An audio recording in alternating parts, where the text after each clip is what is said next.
Olá, leitores e leitoras, bem-vindos a mais um vídeo aqui no canal. Não esquece de se inscrever, curtir, comentar, compartilhar. E hoje eu quero trazer uma novidade para vocês. Eu vou criar um quadro aqui dentro do canal com o nome Tela em Cena, em que eu vou falar sobre documentários. Mas eu espero que vocês gostem, que vocês acompanhem. Luz, câmera, realidade. Começa agora o Tela em Cena. 22 de junho de 1983, no Vaticano, Emanuela Orlandi, de apenas 15 anos, desaparece depois de praticar na sua aula de música. Não sei se eu vou falar os nomes certos, mas sua família era composta pelo seu pai, Ercole Orlandi, sua mãe, Maria Pesano, e seus 4 irmãos, Natalina, Frederica, Maria Cristina e o Pietro. De todos esses integrantes da família, eu vou falar mais a respeito do Pietro, que é o irmão da Emanuele, e ele é uma voz ativa, ele fala bastante, ele faz protestos, ele dá entrevistas, ele luta para que alguma coisa seja feita, para que as investigações não parem, já que faz muitos anos que isso tudo aconteceu. E ele também foi uma figura, vamos dizer assim, importante no dia do desaparecimento da Emanuele, porque ela pediu para ele uma carona, ele estava em casa sem fazer nada, e ele se arrepende muito de não ter dado essa carona. Inclusive eles brigaram quando ela saiu, ele não quis dar a tal carona, então é uma coisa que ele se culpa muito até hoje, imagina, né, gente? A Emanuela chega a ligar para casa, uma das irmãs atende e ela fala: olha, um homem me abordou e ele me ofereceu um emprego, e ela cita o nome da Avon. E só que não ficou muito claro se era para panfleto, se era para perfumes. Enfim, ela ligou, falou isso e desligou e nunca mais apareceu. Quando ela não apareceu, sua família, né, foi na polícia dar queixa, mas era tudo muito recente. Então, o seu pai e um primo acabaram pegando uma moto e andaram por todo ali o lugar, porque para ver se achavam ela, né? E no início das investigações, quando a polícia começou, era tudo muito confuso, as informações que chegavam, tinham muitos desencontros, então acabou piorando, né? E passando um tempo sem que eles começassem realmente a ter pistas e ir atrás da Emanuela. A mãe, inclusive, depois de tudo, né, apesar de tudo que estava acontecendo, ainda precisou ouvir de uma pessoa que ela não precisava se preocupar, porque Emanuela não era assim tão bonita para ser sequestrada. E nesse documentário, além da família, falaram algumas pessoas que viram ela depois do desaparecimento.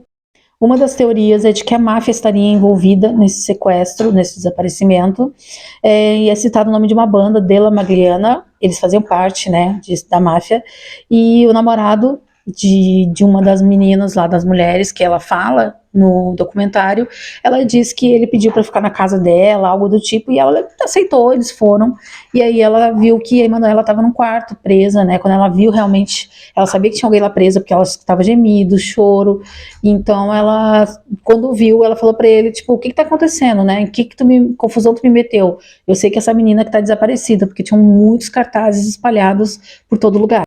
Até que ele pede para essa namorada levar a Emanuela de carro até um dos portões, um dos acessos lá do Vaticano, e entregasse ela para uma pessoa, e ela conta que chegando lá, era um padre, ela entregou a Emanuela para esse padre e foi embora. E assim, gente, ela podia ter feito alguma coisa e tudo teria sido diferente, mas ela não fez, não sei se por medo, eu não lembro se ela fala isso, que é por medo, mas ela, imagino que seja porque, poxa, ela participou, né, ela ajudou no desaparecimento da menina, sendo que ela podia ter ajudado. E quando ela perguntou, né, tipo, por que entregar ela, o que estava acontecendo, ele falou para ela simplesmente que era tudo um jogo de poder.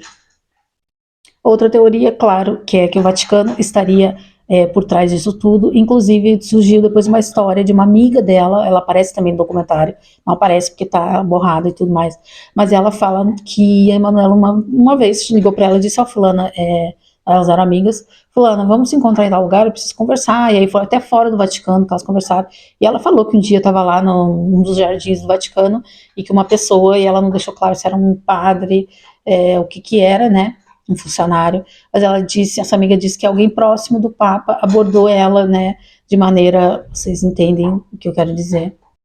E o Vaticano também não ajudou, né, não ajudou com informações, era tudo muito sigiloso e tudo mais, então acabou surgindo essa teoria de que o Vaticano estivesse por trás disso tudo. Inclusive falam no documentário sobre uns documentos que encontraram, que alguém encontrou, alguém tirou foto, eu não lembro ao certo, não fala, eu acho, o que aconteceu, mas não tinha, ninguém tinha o documento em mãos, acho que eles só ficaram sabendo mesmo que nesses documentos era tipo despesas com a Emanuela, despesas dos Orlandes, algo do tipo, e eles dá a entender que, né, ela foi levada para algum lugar, aí parece que tem uns lugares lá, inclusive surge uma pista de que ela estaria num convento, eles vão até lá, não é Emanuela, a Emanuela não está nesse convento. O Papa, na época, era o João Paulo II, e a família ficou muito surpresa quando ele, numa daquelas aparições que ele fazia missas para todo mundo, ele citou, né, Emanuela, pedindo que se ela estivesse viva, ela voltasse para casa, liberassem ela ou algo do tipo. A família ficou até achando meio suspeito, porque, tipo, o Papa falou dela, né, que estranho, talvez fosse porque o Vaticano estava ali, talvez no meio, ele sabia de alguma coisa, todo mundo ficou achando que ele sabia de alguma coisa para ter falado assim, tipo, né, do nada falou sobre ela nessas missas. E num desses encontros da família com o Papa, ele falou alguma coisa que pode ser interpretada como uma pista. A família ele fala no documentário que ele falou assim: existem responsabilidades fora do Vaticano. Tipo, peraí, né? E de acordo com a família da Emanuela, não ficou claro se foi o Papa ou se foi alguém próximo ali, né? Alguma figura eclesiástica que falou para a família algo do tipo: a Emanuela está no céu, e aí o pai ou o irmão fala, tipo, tomara que ela esteja viva, que ela volte para casa, né? E ele fala novamente que a Emanuela está no céu. Gente, outra teoria é de que um grupo terror estivesse por trás, porque em 1981 o Papa João Paulo foi atacado por um homem chamado Mehmet Ali Agca, não sei se é assim que fala. Ele teve, né, praticou esse atentado contra o Papa, inclusive tem imagens aí na internet e tudo mais, de quando o Papa visitou ele na cadeia e perdoou ele, e confessou, essas coisas assim, né, que o Papa foi fazer lá, e dizem que então esse grupo estava exigindo a troca, uma libertação da Emanuela em troca da libertação desse homem, só que em uma das vezes que transferiram ele de algum lugar, os repórteres estavam na volta, lógico, e ele fala algo do tipo que ele não tem nada a ver com a garota. Na época, né, que ela sumiu, uma pessoa começou a ligar para a casa dos Orlandi e falar, né, com eles, e ele pediu para ser chamado de O Americano. E ele ligava, ele dava provas de que ela estaria viva. Tem um áudio também que aparece no documentário, que seria ela gemendo de dor e tudo mais, mas que depois ficou meio que, tipo, parecia ser um trecho de um filme né, e não a Emanuela gemendo e algo do tipo. E realmente, gente, o áudio é bem estranho, assim, eu também achei. E no documentário ele fala algo do tipo: foi muito fácil enganar ela, coisas assim, tipo, gente, ele só tá com um pano aqui assim, tipo, né, dá pra ver quem ele é, quem conhece ele sabe que ele disse que era ele, o americano, falou algumas coisas no documentário, só que a polícia falou, né, viu lá, investigou sobre as vozes, então seriam dois americanos, e ele fala que não, que o tempo todo foi ele. E a cada nova pista que surge, surgem muitas perguntas, e todas elas voltam no mesmo lugar, que é os muros do Vaticano.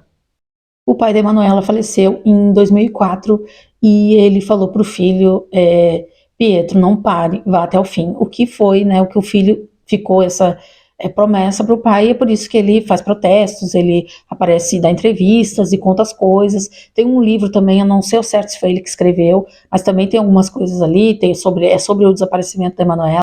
A mãe ainda é viva e ainda espera, ainda tem esperança de que a Emanuela vai voltar para casa, isso, né, é óbvio.